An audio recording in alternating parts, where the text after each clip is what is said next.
Astier, tu nous as régalé encore un coup. Il était cool. Fantastique, c'est vrai. Je me suis régalé. C'était des conditions un peu difficiles, donc ça rajoute un peu au piment et un peu à la valeur du sans faute. C'est cool et puis c'est bien battu. J'aime bien quand ça se fait en couple comme ça. On avait le même combat lui et moi et c'était un régal. Vous donnez l'impression que c'est facile, ce qui est une vraie qualité alors que ça ne l'était pas, on est d'accord? Ah ouais, moi j'en ai bavé, lui aussi un peu je pense, donc tant mieux si ça avait l'air facile, c'est bien pour l'esthétique, mais c'est pour ça que je parlais de combat, on s'est bien battu.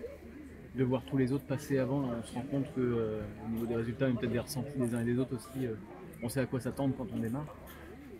Ouais, on a pris quelques indications, c'est vrai que le paramètre du terrain qui est un peu gras, mais plus glissant que gras, c'est un nouveau paramètre qu'il faut prendre en compte, donc c'est un vrai avantage de passer à ma position plutôt que tout début. Après, il y a aussi un désavantage, c'est que le terrain se dégrade un petit peu et les premiers galopaient sur un terre neuf.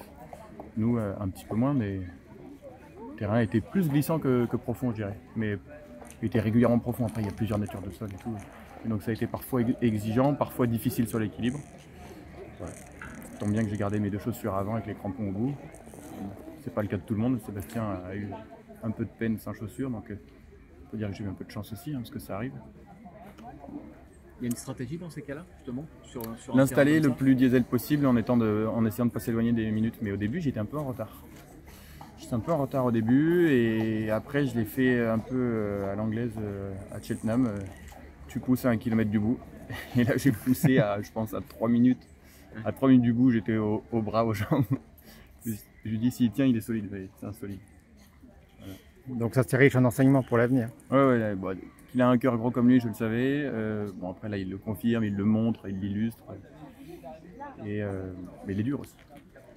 C'est pas que la générosité, c'est qu'il a la trempe aussi pour le faire. Ça fait partie des qualités essentielles pour ce sport. Voilà, exactement. Comment tu envisages demain? Déjà, il y a une petite récup là, même pour nous. On va tous à l'octogonale. Et puis non, on va soigner la récup. C'est vrai qu'il est resté haut assez longtemps, donc c'était pas anodin quand je dis que c'était un petit peu un combat. Il en a livré un beau, mais il a été cherché au fond, donc on va voir ce qu'on a demain. Mais déjà, on va s'occuper de lui le plus précisément possible à partir de maintenant. On a soigné ça avec la veto fédérale ici, et puis maintenant on va faire de la glace, de la marche, enfin, tout ce qu'il faut pour qu'il récupère le mieux possible. Puis on verra bien le fuel qui reste dans le tank demain. Tu t'attendais à être sur le podium provisoire le samedi soir? Et figure-toi que je l'ai dit qu'en privé parce que ça se dit pas trop en public, mais j'avais dit qu'il serait effectivement dans les places d'honneur samedi soir et qu'après on verra ce qu'il peut donner dimanche, parce que c'est un cheval qui est encore un peu immature et ses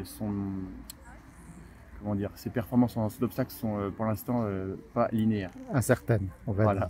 Voilà. Donc j'avais même mieux finir entre 1er et 20e de ce lion-là. Ouais, en gros, oui, on a vu au pain, ouais. De barre, ça me fout 20e, je pense, dans ces eaux-là, tu vois, manière. Et après, rien n'est impossible vers le haut, ça dépend aussi des autres maintenant. Ça dépend beaucoup des autres. Voilà. Et le cavalier, comment est-ce qu'il savoure? Parce que du coup, votre été a dû être un peu frustrant de ne pas être à Paris. Ça fait du bien là de se relancer aussi. Non, mais on se refixe de nouveaux objectifs, ça c'en est un. Et je pense pas à Paris quand je suis ici. Je profite avec ce bon cheval, son entourage qui est extraordinaire. Comme vous avez vu, on a une bonne bande de copains et de propriétaires amis fidèles. Ouais, d'ailleurs, il y en a. Et de famille aussi. Il y en a combien? Parce qu'il y avait du monde là sur la photo. Non, en fait, c'est un peu particulier. C'est qu'il y a 1, 2, 3 propriétaires, dont les Griveaux qui ont Babylone de Gama et Ave Baladin sont majoritaires. Et on a une association, nous, d'amis, majoritairement des gens des Bretons, qui s'appelle Bresse Gallo. Et on a commencé avec des bouts de chevaux de course pour soutenir l'élevage du Grandval après le décès de Frédéric Hennequin. Et puis on a étendu ça à plusieurs chevaux de course, toutes les disciplines en course, plat, trot, obstacle. Et maintenant, voilà notre premier cheval de complet. Un tout petit bout avec une association de 15 personnes qui ont des femmes, des enfants. Donc voilà, ça fait un petit festival. Ça fait des belles histoires. Voilà. Bon, donc il est bien entouré là, il a des supporters. Ah oui, il y a de quoi se faire tenir chaud. Bon, à la brevoire alors.